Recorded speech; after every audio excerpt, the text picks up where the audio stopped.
We all have a past, and the past helps make us who we are, but we don't have to be prisoners to our past mistakes. There's a way to break free of dwelling on those past mistakes. In fact, there's 4 of them. Hi, everybody. Kevin Barheit here. Thanks for tuning in. A lot of folks do a lot of good, positive work in their life, and that serves as an investment for their future, and they hope that those investments pay off in the future. But if you're like me and you've had a not so positive past, a lot of my time has been spent worrying about having to pay the piper physically, mentally, emotionally, and spiritually down the line. In a lot of my videos, I talk about dealing with my past, healing from my past, working through the issues of my past, and all that is critically important. Today, I want to focus on 4 different things that I've done in my life and in my recovery to move past my past. One of the most powerful things I've changed in my life is to stop dwelling on the negative thoughts. I still have negative thoughts, I still have fears, I still have misgivings, but just the way that I can edit this video or I can edit my writing, I can also edit my thoughts. I found myself struggling at work and struggling in personal relationships, just having a lot of negative thoughts and fears. And then I imagined that those thoughts were all written on this giant whiteboard, that they were all up there. The boss doesn't like me. I'm going to get fired. The wife is unhappy with me. My children don't love me. I could see them all and they were overwhelming to me. And what I did was I gave myself a giant magic eraser. And this giant eraser, I would just in one final sweep, just sometimes physically standing in the middle of a room, I would just imagine that whiteboard and I'd take the eraser and swipe it across and all of those thoughts would be gone. Now that helped me at first, but then what I realized was if I didn't do anything after that, the thoughts would just come roaring back in a very short period of time. What I had to learn to do was not only erase those thoughts, but then write up something that was true. One of the easiest ones would be, I didn't drink today. I didn't use any drugs today.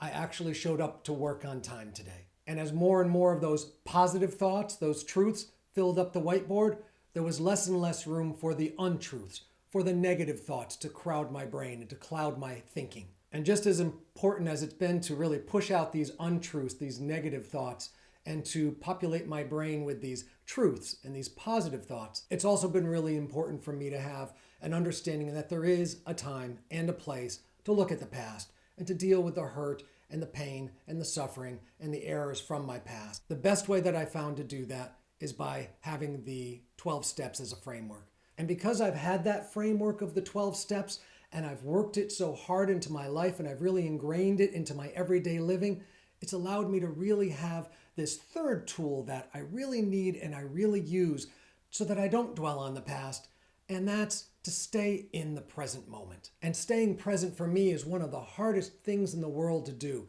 especially because I'm constantly pulled back to the feelings that I had in the past or constantly worried about the future. One of the key ways to do that, to me, is to have another person to engage with. That can be a friend, that can be someone from the 12-step program, and especially working with my sponsor allows me to learn to be present, to listen, not just to actively listen, but to care about the person that I'm with. And because I've been able to open up to other people and I've been able to learn to be present with them, I've also been able to grow and learn to be present with myself, to be able to practice some mindfulness in every area of my life, to be able to meditate and open myself up to the 4th and most important thing that helps me to not regret and not focus on the past. And that is to let go and let God. The hardest thing for me to do was to stop worrying and to be able to let go of my past and trust that my higher power was going to carry me every step of the way. The abuse that I suffered when I was a child, the adoption and abandonment that I struggled with, the addiction and alcoholism and all the pieces of that puzzle that really tore me down to size, I constantly worried over the years, even as things got better in my life, even as my health returned, even as I was able to get an education and get a job and have a family and have a wife and have children and have this life around me, I just knew the shoe was going to drop. I just knew that physically, mentally, emotionally, or spiritually, the bottom was going to drop out and I was going to have to pay the piper. One day when my son was about 12 years old, we were driving down the road. I was bringing him to baseball practice and I was his coach. And he decided at that moment on the drive to ask me, Papa, he said, you used to use a lot of drugs and alcohol, right? I said, yep. Because I've always been honest with my kids about this. And he said, but it's been a long time since you stopped, right? I said, yeah, it has. It's been an awful long time. And he said, and you're okay now, aren't you? I said, yeah, I am. I'm doing really well. I'm pretty healthy. He said, well, that's good. I said, yeah, it is good. And I thought about it for a second and I said, but you know, buddy, I did a lot of drugs and alcohol and I did a lot of damage to myself. And I think I'm doing okay now, but it can catch up with you later. And he let that sink in and we were quiet driving down the road. And I thought that was the end of it. A couple of seconds went by and I heard my 12-year-old son say, Papa, it's later. And I just burst into hysterics. I don't think he knew why, but that was the key for me.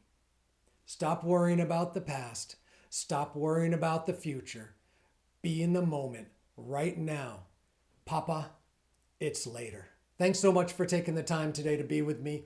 If you have subscribed already, thank you so much for being a subscriber. If you have not, please subscribe. Click that beautiful red button right now and subscribe. I appreciate it. Please like the video. Please share it with other people. Comment down below. I love to exchange comments. And find me on Twitter. That's another great place to interact. Thanks again so much. Hope to see you next week. Take care, everybody.